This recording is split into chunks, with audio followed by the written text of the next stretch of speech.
할렐루야, 양재 특별한 초대에 나오신 여러분들을 환영하고 축복합니다. 예배를 통해서 하나님께 부어주신 은혜가 충만하시길 바랍니다. 특별히 5월달 가정의 달을 맞이하여 특별히 가정을 하나님 뜻으로 세워가는 것에 대해서 함께 은혜를 나누고 있습니다. 오늘 그 두 번째, 이타적인 사랑으로 연합하라는 제목으로 함께 은혜를 나누길 바랍니다. 저는 아내와 4년을 연애하고 결혼했습니다. 4년을 연애할 때 참 자주 만나고 많이 안다고 생각했습니다. 그러나 결혼을 하고 나서 제가 두 가지 발견했는데, 제가 아내를 잘 모른다는 것을 깨달았습니다. 그리고 또 결혼을 했지만 결혼을 참 준비 없이 했다는 것, 제가 준비가 안 되었다는 것들을 깨달았습니다. 아름다운 가정과 행복한 가정을 만드는 것은 정원을 가꾸는 것 같습니다. 끊임없이 기경하고 노력할 때 우리 정원은 더 아름답게 되고 풍성하게 되는 것입니다. 그러나 우리 가정이란 그 정원을 가꾸지 않으면 금세 잡초가 나고 그것은 볼품없이 되는 것, 그리고 어렵게 되는 것, 엉망으로 되는 것이 바로 가정이며 정원인 것 같습니다. 결혼하면서 저는 가장 먼저 제 안에 있는 잡초를 제거하기보다는 저희 안에 있는 잡초에 대해서 지적하는 것에 바빴습니다. 그러나 살면서 중요한 것은 내 안에 있는 잡초를 기경하는 것이 중요하다는 것을 깨닫게 됩니다. 대부분의 경우 결혼할 때 사랑이 감정에 고조됩니다. 사랑이 풍성한 상태이죠. 그래서 정말 일생일대 가장 중요한 결정인 결혼을 결정하고 가정을 이루게 됩니다. 흔히 콩깍지가 씌어서 결혼한다고 말합니다. 그런데 막상 결혼을 하고 나서 이제 실제로 삶을 살아갈 때 얼마 되지 않아서 우리 콩깍지가 조금씩 벗겨지게 됩니다.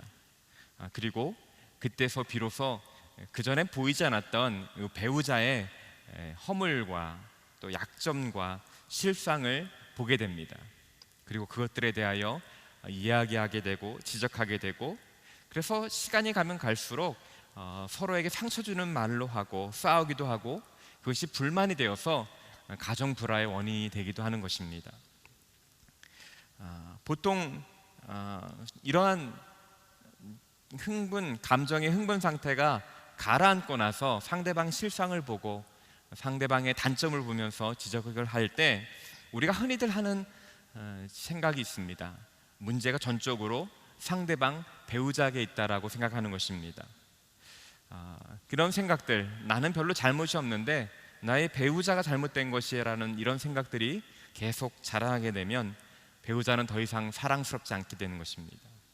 그리고 상대방이 배우자가 가해자라고 느껴집니다. 그리고 자신이 피해자로 느껴집니다. 이러한 감정들을 계속 내버려 둔다면, 기경하지 않는다면 그것이 분노가 되고 가정 불화의 원인이 된다는 것입니다. 근데 어쩌면 이렇게 우리가 가정을 이루고 두 사람이 서로 불만을 하고 상대방이 잘못되었다라고 지적하는 것, 그것은 어쩌면 당연한 일일 것입니다. 왜냐하면 결혼해서 가정을 이룬다는 것은 흠 많고 죄가 많은 두 죄인이 만나서 가장 가깝게 연합하는 것이기 때문입니다.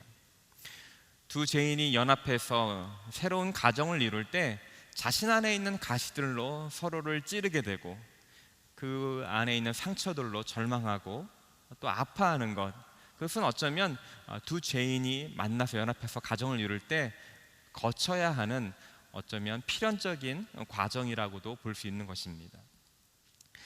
창세기 2장에 보면 아담과 하와, 지난주에 살펴봤던 것처럼 하나님께서 가정을 제정하셨습니다. 그리고 하나님의 형상을 따라 지음받은 인간이 가정을 통해서 하나님의 연합과 하나님의 사랑과 삼위일체의 수평적인 관계들을 이루기 위하여 가정을 제정해 주셨다는 것들을 보게 되었습니다. 그래서 처음 가정을 이뤘을 때 아담은 하와를 보고 내 뼈 중에 뼈요 살 중에 살이요 라면서 찬양하고 또 사랑의 노래를 불러서 아내를 맞이했습니다. 두들은 벌었으나 부끄러워하지 않았다라고 성경은 기록하고 있습니다. 그런데 바로 창세기 3장에 가보면 여러분 잘 아시다시피 아담과 하와가 죄를 범하게 됩니다. 하나님께서 금하신 선악과를 따먹게 되는 것이죠. 그래서 죄가 그들 사이에 들어왔을 때 두 아담과 하와 사이의 관계가 금이 가고 파국으로 내딛게 되는 것을 보게 됩니다. 서로는 벌거벗음을 알게 되었습니다. 서로를 부끄러워했습니다. 그래서 무화과 나무 잎으로 그 자신들을 서로를 가렸죠. 그리고 하나님께서 아담에게 왜 선악과를 따먹었느냐고 추궁했을 때 아담이 하나님께 말했습니다. 하나님께서 함께하라고 해주신 그 여자가 나무 열매를 제게 주어서 제가 먹게 되었습니다. 죄의 잘못을 상대방 배우자에게 돌리고 탓하는 것을 보게 됩니다. 죄가 들어오자 부끄러워했고, 죄가 들어오자 서로 감추려 했고, 죄가 들어오자 문제의 원인이 내 안에 있는 것이 아니라 상대방 배우자에게 있다는 것을 지적하는 모습이 창세기 3장부터 나타나는 것입니다. 이것이 죄의 자기중심성입니다. 죄가 가져온 자기중심성, 이기적인 죄된 모습이라는 것입니다. 그리고 아담이 후회인 우리 모두는 이러한 자기중심성이 다 있다는 것입니다. 어떻게 보면 가정이 하나가 되지 못하고 연합되지 못하고 불행을 맞이하게 되는 가장 근본적인 원인, 그 뿌리에는 우리 모든 인간이 가져온 인간에게 있는 이 자기중심성, 이 죄의 속성이 있기 때문이라는 것입니다. 가정 안에서 우리는 흔히 이런 자기중심성, 어떻게 보면 이기주의인 것이죠. 그 모습으로 부부간을 가정 안에서 서로 상대방을 대하는 것을 보게 됩니다. 배우자가 원하는 것을 해주기를 바라는 것보다도 배우자가 내가 원하는 것들을 해주기를 원합니다. 그리고 그것을 해주지 않으면 불평하고 이것이 쌓이게 되면 분노로 표출되기도 합니다. 때로는 상대방이 어떻게 생각하는 것, 어떤 감정일 것인가를 전혀 생각하지 않고 함부로 말하고 상대방을 헐뜯는 것들을 주저없이 하게 됩니다. 이것 또한 자기중심적인 모습입니다. 지난날에 받은 상처를 전혀 버리지 않고 계속해서 반복해서 곱씹는 것도 어떻게 보면 그것도 자기중심적인 사고방식입니다. 이런 자기중심적인 사고방식은 상대방의 이런 자기 이기적인 모습에 굉장히 예민하게 반응합니다. 그리고 그것을 불쾌합니다. 그러면서 자기도 또한 이것에 지지 않기 위하여 냉담하게 반응하고 더 악하게 반응하고 나쁘게 반응하는 것, 자기 중심성을 대항하기 위하여 나만의 또 무기를 가지고 대항하는 것, 이런 것들이 가정 안에서 흔히들 발견할 수 있는 모습이라는 것입니다. 냉담하게 반응하고 남편에 대하여 남편이 고집을 부리면 그것에 대해서 배려하고 남편이 왜 저러는 것인가에 대한 생각보다도 그렇게 나오지 하면서 냉담하게 반응하는 것, 이러한 것들이 자기중심성의 모습이라는 것입니다. 폴 트립이라는 상담학 교수님은 이것이 또 다른 표현으로 자기중심성의 한 단면을 자기애라는 단어로 표현하였습니다. 배우자를 이해하기보다도 자기 감정에 빠져드는 모습, 배우자의 뜻과 시각을 중요하게 여기는 것보다 내 뜻과 나의 생각을 더 중요하게 여기는 것들, 이러한 것들이 우리 가정 안에서 우리 죄된 우리 가운데 가지고 있는 보편적인 모습이고, 이러한 자기중심적인 생각과 이런 죄된 모습들이 가정 안에 부부가 연합되고 하나 되는 것들을 방해하고 그것이 큰 갈등의 원인이 된다는 것입니다. 이러한 자기중심성과 자기애에 빠지게 되면 나보다는 배우자가 변해야 된다고 생각합니다. 그리고 배우자가 나의 필요를 채워주지 않는 것에 대해서 불만이 커지고 분노하게 되는 것이죠. 그러나 여러분, 배우자는 결코 나의 모든 것들을 채워줄 수 없는 존재입니다. 그렇기 때문에 이 자기중심성에서 벗어나지 않으면 오해가 오해를 낳게 되고, 그 결과로 두 부부와의 관계는 더 악화하게 되고 파국에 이르게 된다는 것입니다.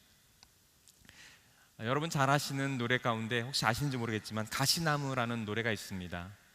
이거 누가 불렀느냐에 를 가수 누가 불렀냐는 것을 이야기하는 것에 따라 세대가 구분된다고 합니다. 어떤 사람은 시인과 촌장이 불렀다고 얘기하시는 분도 계시고, 어떤 분은 조성모 씨라는 분이 불렀다라고 아시는 분도 계십니다. 먼저 원곡은 시인과 촌장이 불렀고 나중에 조성모 가수가 그것을 리메이크한, 다시 부른 것이죠. 이 가시나무라는 이 가사를 보면, 내 속엔 내가 너무도 많아 당신이 쉴 곳 없네. 내 속엔 헛된 바람들로 당신의 편할 곳 없네. 내 속엔 내가 어쩔 수 없는 어둠 당신의 쉴 자리를 뺏고, 내 속엔 내가 이길 수 없는 무성한 가시나무 숲 같네. 어떻게 보면 자아성찰적으로 자기 안에 있는 어떻게 보면 자기 중심성을 보고 그것을 노래한 것이죠. 이것이 어떻게 보면 우리 인간의 빠져 있는 이 죄로 인해서 빠져 있는 가시돋친 자기 중심성에 빠져 있는 모습을 잘 노래하는 가사라고 생각이 됩니다. 이러한 부부 관계 가운데, 가정 안에서 이런 자기중심성, 내가 이런 자기중심성에 빠져 있다는 것을 파악하지 못할 때 우리는 흔히 문제 해결을 위해서 엉뚱한 방향으로 문제를 해결하려고 합니다. 첫 번째는 당신 때문에 상처받았습니다. 당신이 알아서 나를 보살펴주고 나에게 사과를 하지 않고 나에게 와서 빌지 않는 한 나는 마음을 풀지 않겠습니다. 이런 마음으로 부부 갈등 관계를 해결하는 경우도 있습니다. 또 그러면서 상대방한테는 내가 뭘 그렇게 잘못했어, 너가 더 잘못했지, 이런 마음인 것이죠. 이러한 마음일 때 이 부부 간의 감정은 급속도로 냉정해지고 거리가 멀어지게 되는 것이죠. 또 다른 이 갈등이 생겼을 때 대응책은 약간 표면적으로 평화를 유지하는 것입니다. 배우자가 꼴도 보고 싫은 점이 있지만, 배우자의 마음에 안 드는 부분이 있지만, 배우자가 나의 약점을 들춰내지 않는 한 나도 약점을 들춰내지 않겠습니다. 이렇게 생각하는 것이죠. 그래서 표면적으로는 서로 침범하지 않는 한 평화를 누리겠다라고, 그게 거짓 평화를 누리겠다라고 하는 마음가짐입니다. 덮어두는 것이죠. 그러나 이러한 관계들은 지속되면 지속될수록 서로에 대한 헌신이 없고 수평적인 관계만 이루어지게 되고, 그런 관계들은 세월이 지남에 따라서 더 부부간의 연합은 이루어지지 않고 가정은 쉽게 무너지게 되는 것입니다. 이러한 해결책들은 내 안에 자기 중심성, 이 죄된 본성이 있음을 전혀 깨닫지 못할 때 그러한 그것을 대처하는 두 가지 방법이라는 것입니다. 이러한 모습들은 내 안에 있는 자기 중심성을 오히려 더 강화시키는 방법으로 문제를 해결하려고 한다는 것입니다. 이러한 방법들은 결코 가정의 문제를, 부부의 문제를 해결할 수 없습니다. 그래서 이러한 자기 중심성을 발견하지 못하는 한, 우리는 인식하지 못하는 한 부부관계에서 온전한 연합을 이룬다는 것은 어려운 일인 것입니다. 이 자기중심적인 성을 극복하지 않고 이것을 제거하지 않는 한 우리 가정 안에 평화와 참된 연합과 친밀함은 이룰 수 없다는 것입니다. 그래서 팀 켈러 목사님은 자기중심성이 가정에 막대한 피해를 주는 주범이자 부부관계의 암덩어리와 같다라고 이렇게 표현하기도 했습니다. 그래서 그것을 제거해야 된다라고 그는 주장하기도 했습니다. 그렇다면 우리는 어떻게 우리 안에 있는 어떻게 보면 죄된 본성, 본질적인 자기중심성을 해결할 수 있겠습니까? 그것은 여러분 잘 아시다시피 복음만이 우리의 자기중심성을 해결할 수 있습니다. 창세기 3장에 보면 죄를 짓고 나서 아담과 하와가 금이 가고 관계가 깨지고, 하나님과의 관계가 깨지고, 인간과 다른 피조물과의 관계가 깨진 것들을 보여줍니다. 이것이 죄로 인해서 자기중심성으로 가져온 죄의 영향력의 어떠한 결과를 보여주는 것이죠. 그런데 로마서 5장에 보면 예수님께서 하신 일이 이 아담으로부터 온 이 일들을 회복시키신 일이 바로 예수님께서 하신 일이라는 것들을 기록해 주고 있습니다. 로마서 5장 17절에 보면 아담 한 사람의 범죄로 인해 죽음이 바로 그 한 사람을 통해서 왕노를 했다면 은혜와 의의 선물을 넘치도록 받는 사람들은 한 분 예수 그리스도로 인해 생명 안에서 왕노를 할 것입니다. 예수님께서 행하신 일들이 아담의 행한 일을 정반대로 회복시키는 일이라는 것입니다. 예수님께서 이 땅에 오셔서 십자가를 지시고 죽으시고 부활하신 것은 단순히 우리가 죽어서 천국 가기 위한 길만을 준비한 것이 아니라 예수님의 그 행하신 일들은 아담을 통해서 들어와서 죄가 영향을 끼쳐서 우리 인간 가운데 있는 모든 관계가 어그러지고 상처받은 그런 관계들을 회복시키기 위해서 예수님의 십자가를 지셨다는 것입니다. 예수님의 십자가의 사역은 하나님과의 우리의 관계를 회복시키시고 우리와 우리 사이의 관계를 회복시키고 우리와 이 세상과의 관계를 회복시키는 회복의 사역인 것입니다. 그런데 예수님께서 이러한 십자가의 그 회복을 가져오시기 위하여 예수님께서 행하셨던 그 행위는 아버지의 뜻을 따르는 모습이었습니다. 하나님 아버지께 영광을 돌리는 일이었습니다. 그리고 자기 자신을 사랑하기보다는 우리 인간을 사랑하셨기 때문에 그 자기의 몸을 내어 주신 이타적인 사랑이었고 희생적인 사랑이었습니다. 아담이 죄에 빠져서 이기적인 모습으로 자신의 아내를 향하여 당신 아내 때문에 내가 죄를 범했습니다 탓하는 그 자기 중심성의 죄성을 깨트리기 위하여 예수님께서 보여주신 것은 나를 위한 것이 아니라 철저하게 하나님과 그리고 우리 그분의 사랑의 대상이었던 우리를 위하여 그분은 전적으로 자신의 모든 것들을 버리신 그 모습을 보여준 겁니다. 그래서 이 십자가의 사건을 본 바울은 고린도후서 5장 14절에 이렇게 말하고 있습니다. 우리 고린도후서 5장 14절 같이 한번 읽겠습니다. 시작. 그리스도의 사랑이 우리를 강권하십니다. 우리가 확신하건대 한 사람이 모든 사람을 대신해 죽었으니 모든 사람이 죽은 것입니다. 아담의 죄로 인해서 이 땅 가운데 파멸이 오고 관계가 어그러진 것들을 예수 그리스도께서 이타적인 사랑으로 그것들을 회복시킨다는 것입니다. 그리고 그리스도인이 된다는 것은 이 십자가에서 예수님께 보여주신 그 사랑을 받아들이는 것입니다. 그리스도의 사랑이 우리를 강권한다는 말은 그 사랑이 우리 마음 가운데 감동이 된다는 것입니다. 예수 그리스도의 헌신적인 사랑이 내 마음 가운데 울림이 된다는 것입니다. 바로 그럴 때 그리스도인이 되는 것이고 그것을 받아들이는 것이 예수님을 받아들이는 것이 우리가 새로운 피조물로서 탄생하게 되는 것이죠. 그런 다음에 바로 사도 바울은 그 뒤에 예수님께서 그 십자가의 사랑을 받아들인 사람들에게 무엇라고 말씀하는지 권면하는지 우리 고린도후서 5장 15절을 같이 한번 읽어보겠습니다. 시작. 그가 모든 사람을 대신해 죽은 것은 산 사람들로 더 이상 자신을 위해 살지 않고 자신을 대신해 죽었다가 살아나신 그분을 위해 살게 하시려는 것입니다. 예수님께서 십자가에 달려 죽으심으로 우리의 죄를 깨뜨리셨는데 그렇게 해서 그 사랑이 우리를 강권해서 그리스도인이 되었는데 그리스도인이 되었다면 하나님께서 기대하시는 것은 더 이상 나만을 위해서 나중심적인 자기중심적인 삶을 사는 것이 아니라 바로 다른 사람 하나님을 위해서 그리스도를 위해서 살기를 원하신다는 것입니다. 그것이 하나님의 뜻이라는 것입니다. 그래서 그리스도인에게 요구되는 것은 자기 중심성을 깨트리라는 것입니다. 그것이 복음을 받아들인 자에게 요구되는 명령이며 요구의 의무라는 것이죠. 그리고 그 자기 중심성을 깨트려서 다른 사람을 위하여 헌신하는 희생하는 삶을 살아가는 그 첫 번째 장이 바로 가정이라는 것입니다.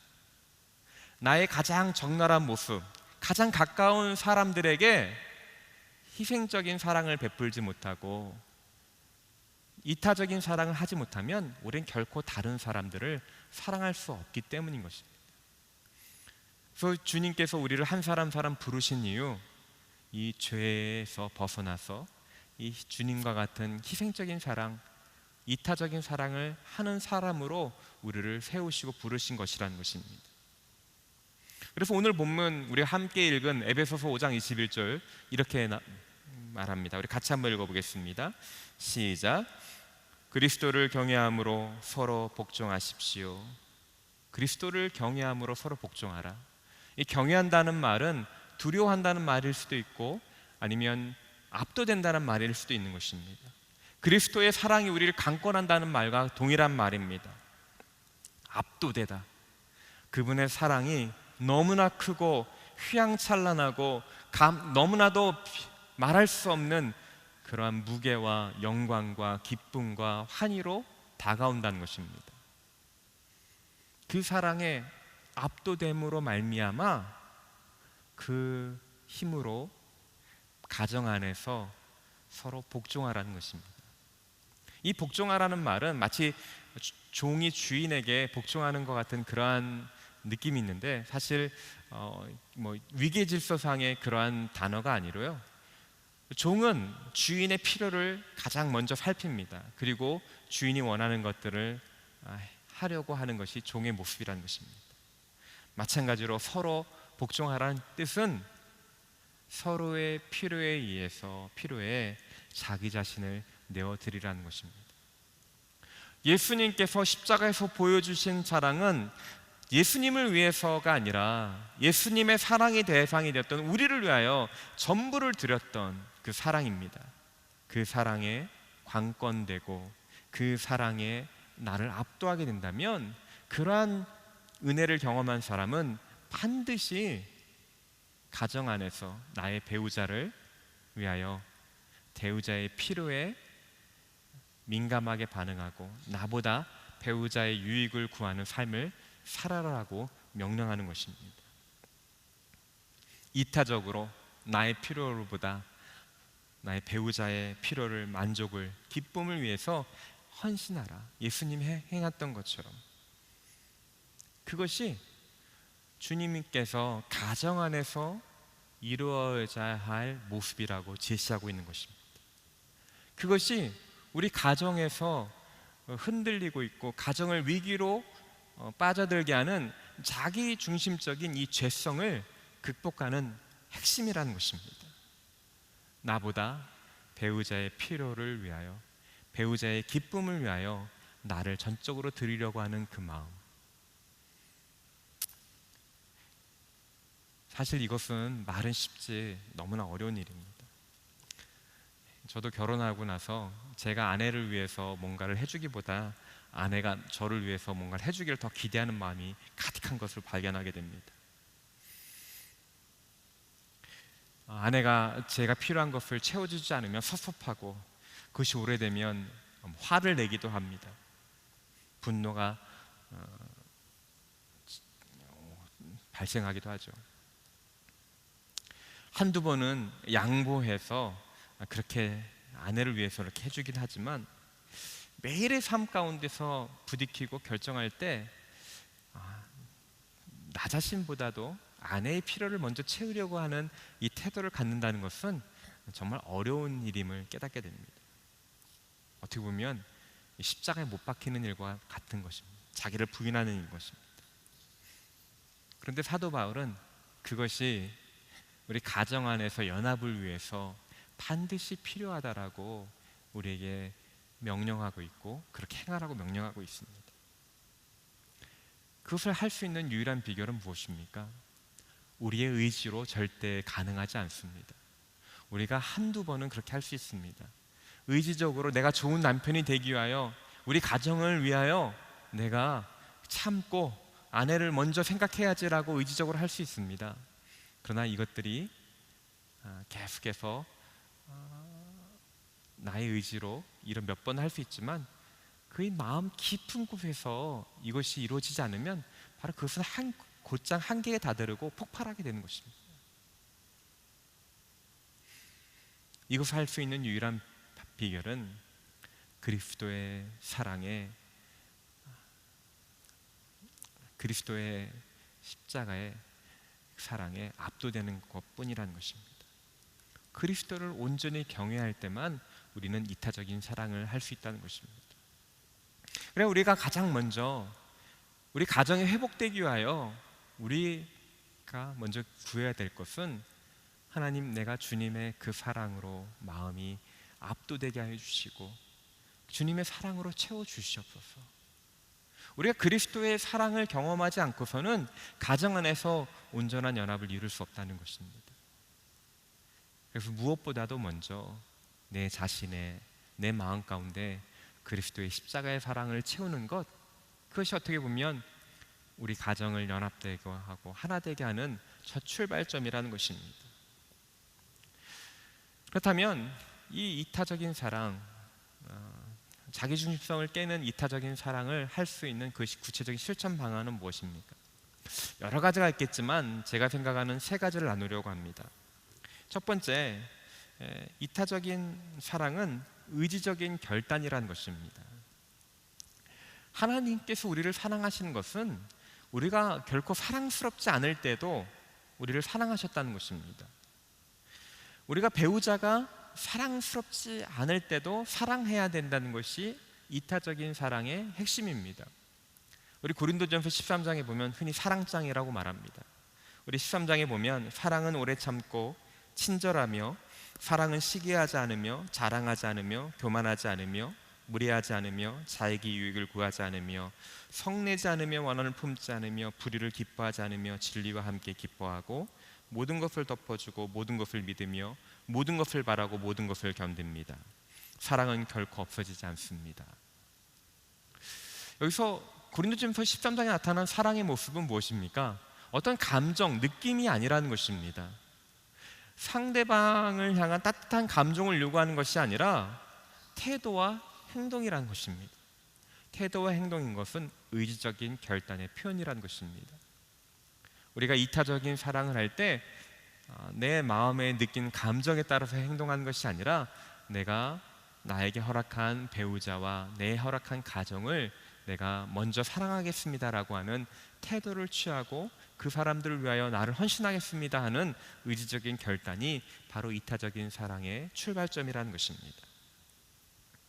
두 번째, 이타적인 사랑을 위해서 우리가 또 해야 될 일은 우리의 시선을 교정해야 된다는 것입니다. 상대방을 바라보는 시선이 바뀌어야 된다는 것입니다. 마틴 부버라는 유명한 유대인 심리학자가 있습니다. 철학자가 있습니다. 그분의 책 가운데 나와 너라는 책이 있습니다. 그분은 이 세상에 있는 모든 관계를 두 가지 종류로 구분했습니다. 하나는 나와 그것과의 관계, 또 한 가지는 나와 너의 관계라는 것입니다. 그러면서 참다운 삶을 살기 위해서는 나와 너와의 관계를 이루어야 된다, 맺어야 된다라고 그는 주장했습니다. 그렇다면 그가 말하는 나와 그것과의 관계는 무엇입니까? 나와 그것과의 관계는 도구적인 관계라는 것입니다. 상대방의 필요에 의해서 만나는 관계를 말하는 것입니다. 그래서 대상이 일시적이고 언제든지 그 대상을 대체할 수 있는 것입니다. 나와 그것과의 관계. 반대로 나와 너와의 관계는 인격적으로 마주하는 관계입니다. 상대방이 무엇과도 바꿀 수 없는 유일한 대체 불가능한 존재라는 그러한 인식을 갖는다는 것이죠. 그래서 우리가 참다운 관계를 맺기 위하여, 인생의 참된 의미를 갖기 위해서는 나와 너와의 관계가 돼야 된다는 것입니다. 우리가 흔히 사회생활이나 가정에서 기분이 나쁠 때가 언제입니까? 마음이 힘들 때가 언제입니까? 남편, 내가 돈 벌어오는 기계야? 라고 이렇게 느낄 때가 있습니다. 아내가 그렇게 대할 때는 것이죠. 또 아내들은 언제 힘들습니까? 남편을 마치 집을 하숙집으로 여기는 것처럼, 내가 식모야? 우리 집이 하숙집이야? 이런 말을 하는데 그 근본 마음은 무엇입니까? 상대방이 나를 인격적으로 대하지 않고 어떻게 보면 자신의 필요를 채우는 도구로 대한다고 느낄 때 우린 그러한 감정이 드는 것이죠. 예수님께서 우리를 위하여 십자가에 달려 죽으셨던 건 우리를 소중하게 여기셨기 때문입니다. 대체 불가능한 유일한 존재이며 소중한 존재이기 때문에 예수님께서는 우리를 위하여 십자가에 달려 죽으셨습니다.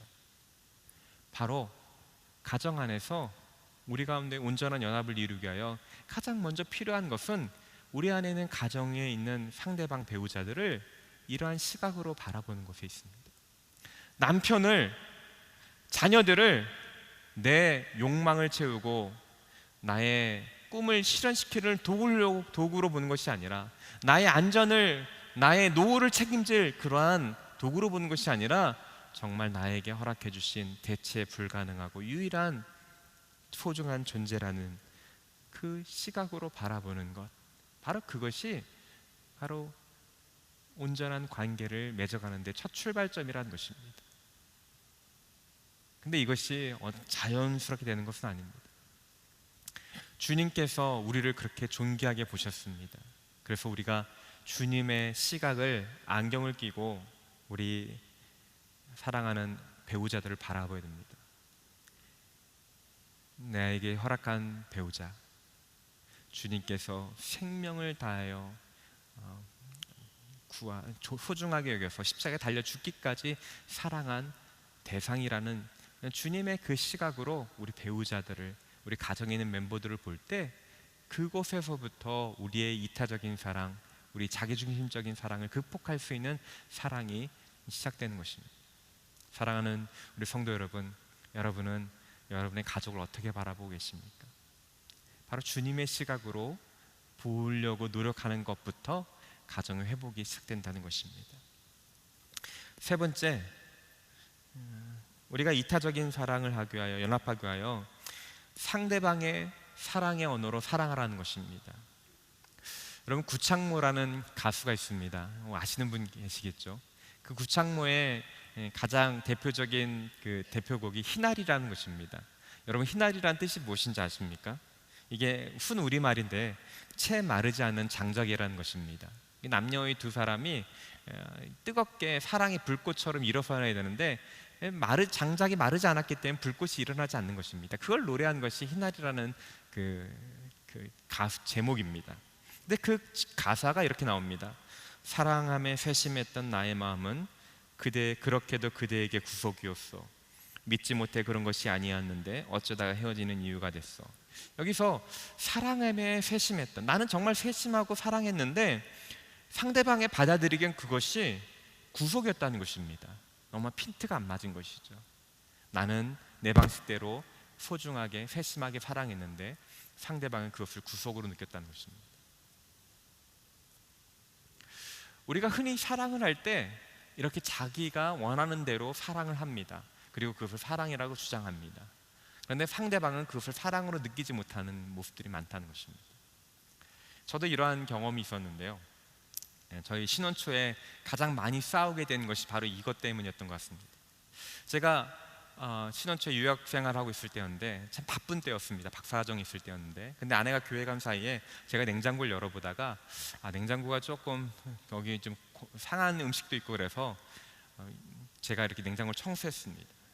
바쁜 가운데 그 냉장고를 청소했는데 저는 나름대로 열심히 해서 아내가 칭찬해 줄 줄 알았습니다. 근데 아내가 돌아와서 하는 말이, 왜 내가 살림하는 게 마음에 안 들어? 이렇게 말하는 것이었습니다. 저는 그 말에 상당히 충격을 먹었습니다. 왜 그럴까요? 아내는 제가 봉사하고 섬기는 것을 사랑으로 느끼지 않고 그걸 지적이라고 느꼈던 것입니다. 반대로 아내는 제가 칭찬하지 않는 것들을 굉장히 어려워했습니다. 나중에 알고 보니까 저희가 사랑의 5가지 언어라는 책을 읽고 참 이것이 저희 부부의 많은 그 싸움을 종식시키는 계기가 되었는데요. 제 1의 사랑의 언어는 봉사였습니다. 그래서 아내를 위해서 냉장고를 청소한 것이 나의 사랑의 표현이었던 것이죠. 근데 아내의 제1의 사랑의 언어는 칭찬과 인정하는 말이었습니다. 저는 별로 칭찬하지 않거든요. 그러다 칭찬 없이 이런 봉사라니까 아내는 그것을 지적으로 받아들였던 것입니다. 이렇게 서로가 잘 사랑이라 느끼는 언어들이 각자에 따라서 다 다른데, 상관없이 다른 상대방에 상관없이 나 중심대로 사랑을 마음대로 하고 사랑했다라고 주장하는 그것이 오히려 사랑이 많은 가정에 갈등을 일으킨다는 것입니다.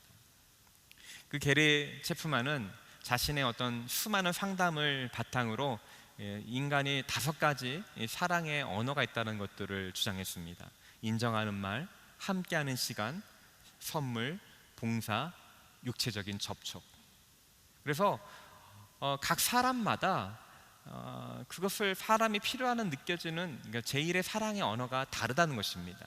그리고 상대방이 제1의 사랑의 언어라고 느껴지는 것대로 사랑을 표현해 줄 때 상대방은 사랑을 느낀다라고 이렇게 주장하고 있는 것입니다. 저희 아내는 인정하는 말이었는데 저는 그것을 하지 못했습니다.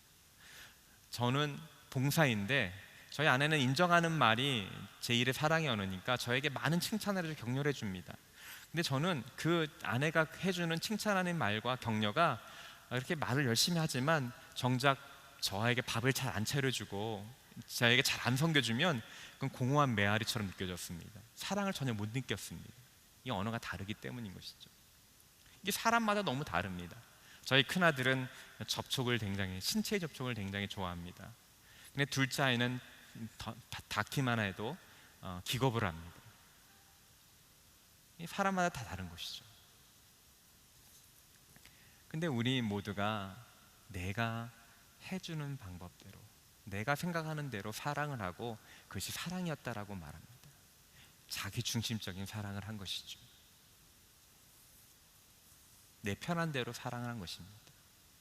근데 이것을 해결하기 위하여 우리는 나의 가족, 나의 사랑하는 사람이 무엇을 해줄 때 가장 사랑을 느끼는지 그것을 발견하고 그것을 위해서 그렇게 사랑을 표현하는 노력들이 우리 가정 안에 필요하다는 것입니다. 제가 코로나로 있을 때 지금 대학생인 우리 저희 아들과 집에 한참 동안 머물러 있었던 적이 있었습니다. 아이들과 얘기하는 가운데 제가 충격적인 말을 들었습니다. 제가 칭찬을 잘 못 해주는 것들을 제가 결혼하고 나서 알아서 아이들을 나름대로는 칭찬을 많이 해준다고 생각했는데, 아들이 얘기하는 가운데 울면서 아빠는 자기 자신을 별로 인정하지 않고 칭찬하지 않는다고 그런 말을 하는 것입니다. 저는 굉장히 충격을 받았습니다. 난 나름대로 노력했는데 왜 이런 결과가 나올까? 근데 한 가지 제가 깨달았던 것은 무엇이냐? 내가 의도적으로 나의 어떤 노력으로 하는 것에 한계가 있었다는 것입니다. 결국에는 제 자신 가운데 저를 바라보는 시각이 온전하지 않았던 것입니다. 저희 자신을 제가 스스로 칭찬하지 못하고 인정하지 못했습니다.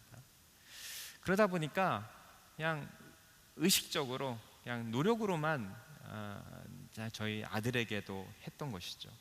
주님이 저에게 깊은 깨달음을 주신 것은 무엇이냐? 내 스스로, 나 자신을 내가 하나님이 사랑의 눈으로 나를 바라보고 그분의 사랑을 채울 때, 그때서 비로소 나의 아들을, 제 아들을 온전하게 사랑할 수 있다는 것이 있구나라는 것을 깨닫게 되었습니다. 우리 힘으로 결코 이타적인 사랑을 할 수 없습니다. 우린 끊임없이 하나님으로부터 내가 얼마나 소중한 존재인지, 하나님이 나를 위해서 얼마나 큰 희생을 치르며 십자가를 통해서 나의 사랑, 나를 향한 사랑을 증명하셨는지 그 사랑을 우리 마음 가운데 채우고 그것을 내가 적용할 때 우리는 그때서야 비로소 나의 가장 소중한 가정을 제대로 사랑할 수 있는 것입니다. 이타적인 사랑, 그리스도의 사랑으로 사랑할 수 있는 것입니다.